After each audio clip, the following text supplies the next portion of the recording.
যে এই আন্দোলনের মূল উস্কানিদাতা শেখ হাসিনা, এটার প্রধান সমন্বয়ক শেখ হাসিনা, এটার প্রধান স্থপতি শেখ হাসিনা, এটার প্রধান ইঞ্জিন বা চালিকা শক্তি শেখ হাসিনা। শেখ হাসিনাকে ছাড়া এই আন্দোলন কখনো সরকার পতনের দিকে যায় না। আপনারা চিন্তা করে দেখেন, 30শে জুলাই সে যদি সবগুলা দাবি মেনে নেয়, কি হয় তারপর? সরকার পতন হয়? হয় না সরকার পতন। তাদের ফেরত যেতে হইতো তখন। সব দাবি মেনে নিচ্ছে, এখন তুমি কি করবে? তার ফেরত যেতে হবে। হয়তোবা তারা কয়েক মাস পর নতুন কোনো আন্দোলন নিয়ে আসতে পারতো, সেটা ডিফারেন্ট কথা, কিন্তু আন্দোলন ওখানে শেষ হয়ে যায়। কিন্তু শেখ হাসিনা কি করলো? সে আলটিমেটলি এটাকে পতনের দিকে নিয়ে গেল। তার যে হিউব্রিস, তার যে অ্যারোগেন্স, তার যে অহংকার, এটা আলটিমেটলি তাকে পতনের দিকে নিয়ে গেল।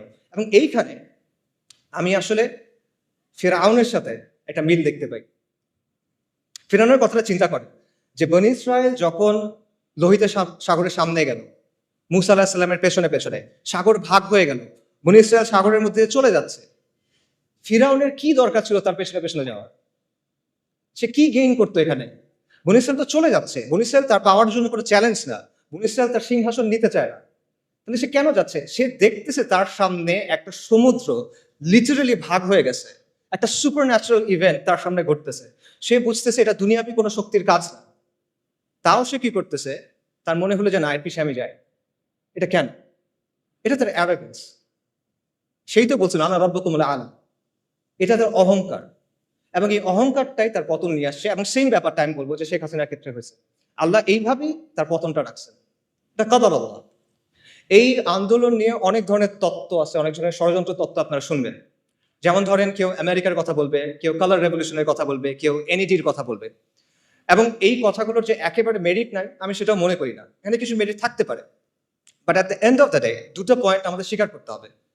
সে দুটো পয়েন্ট হলো, শেখ হাসিনার বিরুদ্ধে পুরা বাংলাদেশের অধিকাংশ মানুষ একসাথে হয়ে গেছিল, একটা ইজমা হয়ে গেছিল যে শি মাস্ট গো।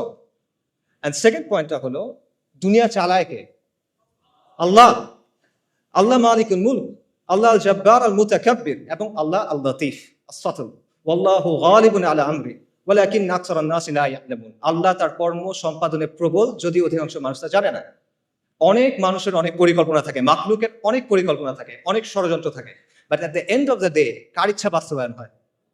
ওয়া মাকারু ওয়া মাকরুল্লাহ ওয়াল্লাহু খায়রুল মাকিরিন।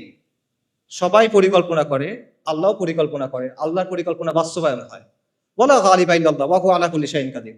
সো এই বিষয়টা আমাদের মাথায় রাখা দরকার। আমরা যেন একটা ব্যালেন্স পজিশনে থাকি।